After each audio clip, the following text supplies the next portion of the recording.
حضور کی ایک میٹھی نگاہ مجھ پر پڑ جائے، یہ ہمارا اللہ کرے ذہن بن جائے۔ اور ہم نے حافظ صاحب اس شاہکان رسول کو دیکھا ہے اشک بہاتے ہوئے،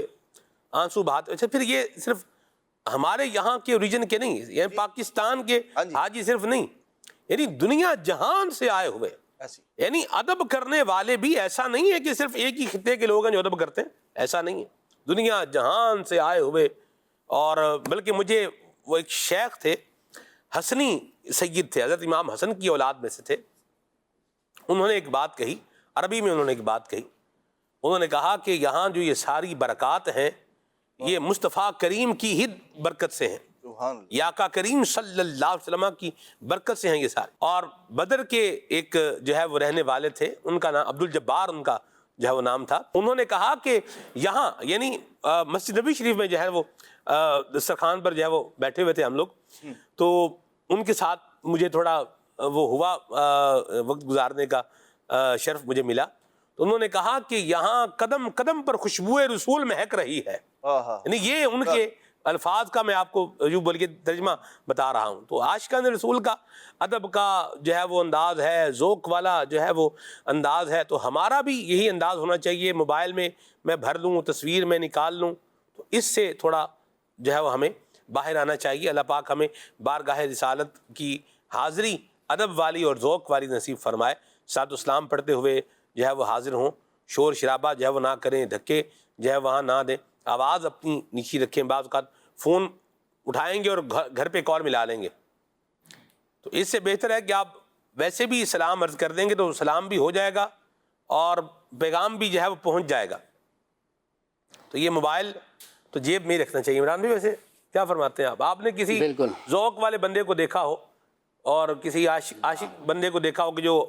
ادب رسول میں آپ کو نظر آ رہا ہو کہ یہ یہاں کھڑا ہے، اس نے موبائل نکالا ہوا ہو؟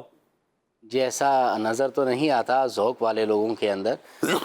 یہ چیزیں ساری جو آپ سلمان بھائی ذکر کر رہے ہیں نا، اس کی بیس یہ ہے کہ آپ مدینے جا رہے ہیں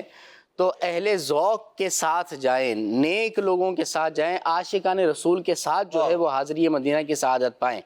کیونکہ اگر ایسا ہوگا نا کہ آپ اگر جا رہے ہیں اور پھر دنیا دار آدمی ہی ہیں، یعنی دونوں ایک جیسے ہی ہیں، دنیاوی طور پر ذوق ہے نہیں، اشک باری ہے نہیں، عشق رسول جو ہے وہ ظاہری طور پر نظر نہیں آتا ہے، تو پھر اس کے اندر باادب حاضری ہونا یہ مشکل نظر آتا ہے۔ اگر ایسے لوگوں کے ساتھ جائیں کہ جو باادب ہیں، جو عشق رسول میں آنسو بہانے والے ہیں، جو عاشقان رسول میں سے ہیں، اچھا اسی طرح جو اشک باری کرتے ہیں، جن کی باڈی لینگویج سے ہی جو ہے نا ایک الگ تاثر کیفیت نظر آتی ہے، ایسے لوگوں کے ساتھ جائیں نا تو پھر وہاں پر کیف و سرور بھی ملتا ہے، بعد حاضری بھی ملا کرتی ہے۔ اور اگر ایسا نہیں ہے تو پھر وہاں پر جا کر یہی ہوگا کہ فلاں مال میں چلے گئے، شاپنگ کرنے چلے گئے، فلاں وقت جگہ پر جو ہے نا وہ ٹائم لگا دیا، آپس میں جو ہے وہ گپ شپ کر لی، اس طرح کی چیزیں ہوں گی۔ لیکن یہاں سے جائیں، اصل مقصد اللہ رسول کی رضا ہے، نبی پاک صلی اللہ علیہ وسلم کا ادب بندہ لے کر جائے۔ اور اس کے بارے میں تو کہا نا کہ ادب گاہست زیر آسماں از عرش نازک تر، نفس گم کردہ می آیت جنید و با یزیدی جا۔ حضرت جنید بغدادی رحمت اللہ علیہ اور با یزید بستامی رحمت اللہ علیہ بڑے بڑے پائے کے اللہ کے ولی گزرے ہیں، ان کا حال یہ ہے، اس شعر میں کہا گیا کہ وہ تو مدینے میں گویا کہ اپنی سانسیں بھی روک لیتے ہیں کہ کہیں میری سانس کی آواز نکل جائے، کہیں بے ادبی نہ ہو جائے، کہیں ادب کا دامن ہاتھ سے نہ چھوٹ جائے۔ تو وہاں تو اس طرح ادب کے ساتھ حاضری جو ہے وہ دینی چاہیے۔ لہٰذا جانے سے پہلے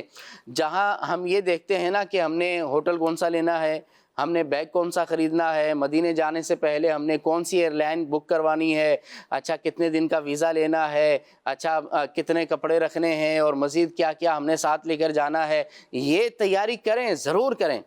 لیکن مدینے جانے سے پہلے یہ بھی دیکھ لیں کہ وہاں پر میں وقت کیسے گزاروں گا، وہاں پر میں مدینے میں کن لوگوں کے ساتھ رہوں گا۔ لہٰذا اگر عمومی طور پہ لوگ جیسے گروپ کے ساتھ جاتے ہیں، کاروان کے ساتھ جاتے ہیں، تو ہر قسم کا بندہ اس کے اندر ہوتا ہے، تو اپنے مزاج کے لوگ اس گروپ میں سے آپ جو ہے وہ منتخب کر لیں، ان کو دیکھ لیں، پھر ان کے ساتھ حاضری مدینہ کی سعادت پائیں۔ اور اللہ توفیق دے تو یوں بھی کرنا چاہیے کہ جو عاشقان رسول ہیں، جو اللہ والے ہیں، ان کے حالات پڑھ کر جائے، ٹھیک ہے نا جی۔ رفیق الحرمین کے اندر، رفیق المعتمرین کے کے اندر حاضری مدینہ کے آداب، اس کا طریقہ، یہ سب موجود ہے، اس کو پڑھ کر جائے۔ اچھا، اسی طرح مولانا عبدالحبیب اتاری صاحب کے بڑے ماشاءاللہ ذوق افزا ویڈیو کلپس یوٹیوب پر بھی موجود ہیں، سوشل میڈیا پر ہیں، امیر اہل سنت کے ہیں، نگران شورا کے ہیں، اسی طرح دیگر علماء کرام کے بھی موجود ہیں۔ ان کو دیکھ کر جائے اور وہ جو ہے نا تیاری کر کے جائے تو پھر وہاں پر وہ ذوق نصیب ہوا کرتا ہے۔ آپ دیکھیں نا، موبائل اگر آپ نے یوز کرنا ہے تو سلمان بھائی ایسا بھی ہو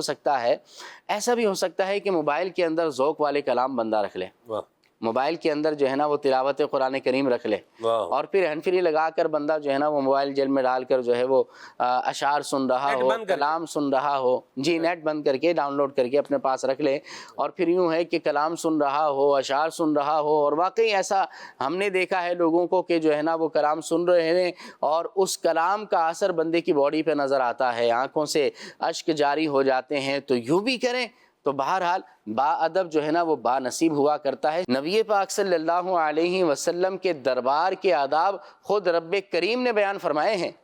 آپ اٹھا کر دیکھ لیں سورہ حجرات کے اندر۔ سورہ حجرات کے اندر، جزاک اللہ۔ تو قرآن کریم کے اندر اللہ رب العالمین نے بارگاہ رسالت کے آداب کو خود بیان فرمایا ہے۔ وہاں پر آواز کو بلند نہیں کرنا ہے، وہاں پر جو ہے وہ بے ادبی کا کوئی ہمیں شائبہ بھی پیدا ہونے نہیں دینا ہے، اور اللہ سے اسے توفیق بھی مانگے، اس چیز کی اللہ سے توفیق بھی مانگے۔ بندہ سوچتا کچھ ہے، ہوتا کچھ ہے، اور یقیناً ہوتا رب کی عطا سے ہی ہے۔ تو ہم اگر کرنا چاہیں گے اللہ سے توفیق مانگے کہ مولا بازوق حاضری عطا فرما، با ادب حاضری عطا فرما، رب کی رحمت ہوگی، نبی پاک علیہ الصلوۃ والسلام کی نظر عنایت ہوگی، تو انشاءاللہ پھر مزے کو بھی مزہ آ جائے گا۔ عمران بھائی اللہ آپ کو برکت دے، بہت اچھی گفتگو فرمائی آپ نے۔